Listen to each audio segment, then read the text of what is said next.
So what is the senior phase in Scotland designed to offer young people? Well, the senior phase clearly comes after the broad general education of S1 to S3, so it builds on what you experience in the first 3 years of high school. In S1 and S2, you experience many different subjects so that you can find out what you like and identify your strengths. And then you personalise your timetable a bit in S3, but when you move into S4 and then into S5 and S6, you choose what you like and what you're good at, and you learn much more about subjects. And what you learn takes you much deeper into the ideas, the concepts and the theories. If you work hard, you'll leave with the qualifications that will take you on to the next stage, whatever that might be. And also, as you gain your qualifications, you develop the skills that you need, whether you decide to continue with learning or to go into work. And skills such as problem solving, independence, resilience, they're all skills that will help you through whatever life might throw at you. So what do you have to do in the way of subjects? Well, in S4 you have to do English. Beyond S4 you continue with English until you've reached as high a level of qualification in English as you can. And it's exactly the same with maths. And you continue with PSE and PE to support your health and well-being. What else will you do? Well, in S4 you will do 4 subjects in addition to maths and English. In S5 and S6 you will have 6 choices which may continue to include maths and English. Going into S4 you will probably choose from the subjects you're studying in S3, but if your interests have changed you do have the opportunity to start afresh with a new subject if you really want to, but you must be prepared to put in the extra work that will be needed at the start to catch up. Will there be some new subjects for you to choose from? Most certainly yes. Look at the list of interesting things you can do. Now, they're not all available from S4, but some are, and it's good for you to look ahead and consider how your courses might pan out over all the years of the senior phase. Think about what you want to do when you leave school. How are you going to get there? You don't need to do everything in the 1 year, remember. And if you've little idea about where you want to end up in leaving school, just keep your options open and choose subjects from different areas of the school. Is there anything else new that you can do in the senior phase? Well, yes, there are all sorts of opportunities to do your learning outside the classroom, if that's the sort of thing that suits you. There's subjects you can do run by teachers in the school, such as beekeeping and Duke of Edinburgh, as well as other ways you can learn outside the classroom, for example, by taking on a college course or a foundation apprenticeship. I'm going to start with college courses first. Now, in normal times, if you want to do a college course, you would leave school and travel to one of the Edinburgh College campuses on a Tuesday and a Thursday afternoon. There are a few courses which run on a Friday afternoon. Now, you must be committed to take on one of these college courses. Again, in normal times, you won't be back at school until around 4:30, and then you'll still have to get home. And lunch can be a bit of a rush, but it's worth it if you want to do one of the interesting courses that's on offer. Have a look at the option form for the college courses that are open to you, and also look at the Edinburgh College website where you'll get a full description of the different courses available. A word of warning about college courses. As a result of the COVID situation, some courses over the last couple of sessions have been taught partially or completely online. Looking forward, everyone is trying to be positive about how all things COVID will progress, but should the situation deteriorate, there is the possibility that the college will reinstate online delivery. Should this happen, you'll have to be good with online learning technology and organised and independent enough to make a success of this kind of learning. Hopefully though, all will be well in the months to come. If you do choose a college course, you must also make a second choice, as acceptance in a college course is subject to a school and college application process, and you might not necessarily be successful in your request. I mentioned something before, called a foundation apprenticeship, and I want to explain to you a little about FAs. This is a qualification that you choose for S5, but again, it is good to be aware of the possibilities that lie ahead and even now do a little bit of planning. First of all, the level of the qualification. Level 6 means an FA is the same level as higher. That means the same level of difficulty. But you'll be taught in a different way, and you'll learn quite differently from how you learn if you're doing, say, higher English. FAs have previously required a 2-year commitment, but 1-year FAs are being offered for the first time this session. Each FA focuses on a particular area of the job market. Some of the time you spend with what's called a learning provider. That's where you get the theory connected to the employment area. A learning provider in Midlothian could be Midlothian Council itself, or it could be Edinburgh College. The other type of input in the course comes from industry.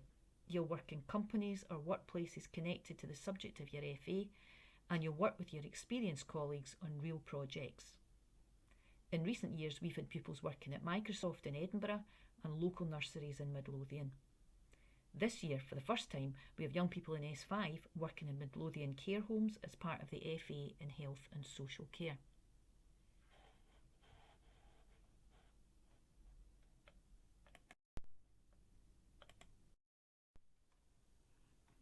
So what do you get out of doing an FA? Well, from the quality work experience and the teaching, you learn the essential skills in specialised areas that employers want. And even if you decide you don't want to go into the area in which you did your FA, the skills you learn and the experience you gain will strengthen your CV or your personal statement for college or university.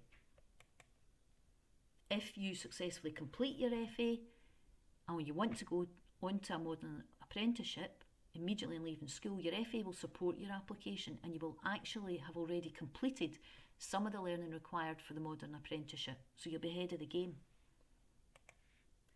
And if college or university is your thing, the FA qualification is recognised by all colleges and universities, but just a word of warning there, always check the university or college website for the specific entry requirements for any course in which you might be interested, or give them a phone. It could be the case, for example, that a university counts an FA as an entry qualification, but only if you're applying to study a course in the same area. It's hoped the Midlothian Council will continue to offer FAs, and you can see the current ones listed here. There are others available through Edinburgh College. The same health warning needs to go out here with regard to online delivery. Clearly, getting out into the workplace is important for these qualifications, and currently, most of the Dalkeith High School pupils undertaking an FA attend a work placement one afternoon in the week. Hopefully, over the course of the next few months, all courses will offer experience in a workplace setting.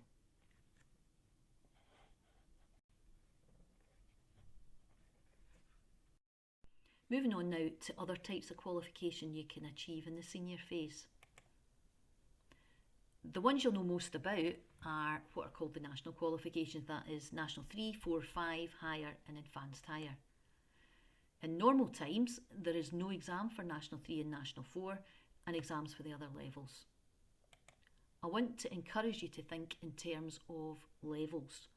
So National 3 is level 3, National 4 is level 4, and so on up to Advanced Higher, that is level 7.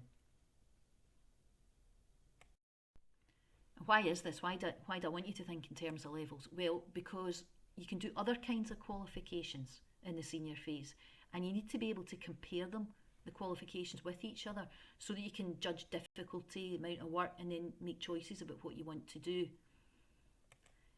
There is something called the Scottish Credit and Qualifications Framework that will help you make sense of all the different types of qualification, and look in the option booklet for more information, and there's a website as well if you Google it.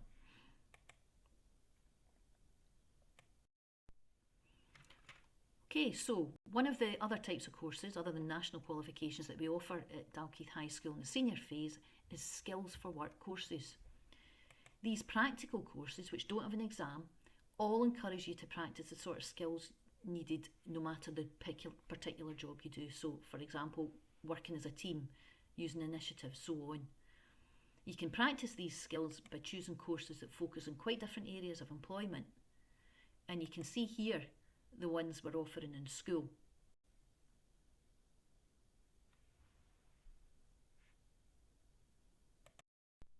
Another type of course you can do is one that leads to what is called a National Progression Award.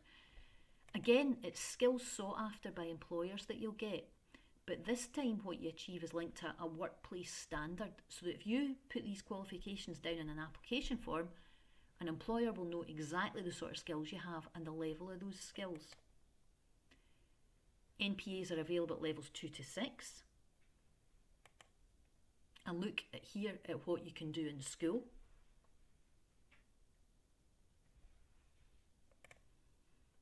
And what you can do in partnership with the college.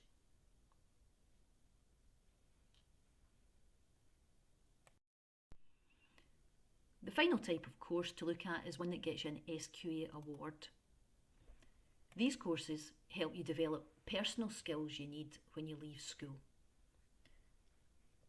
And here's the courses you'll see in your option form.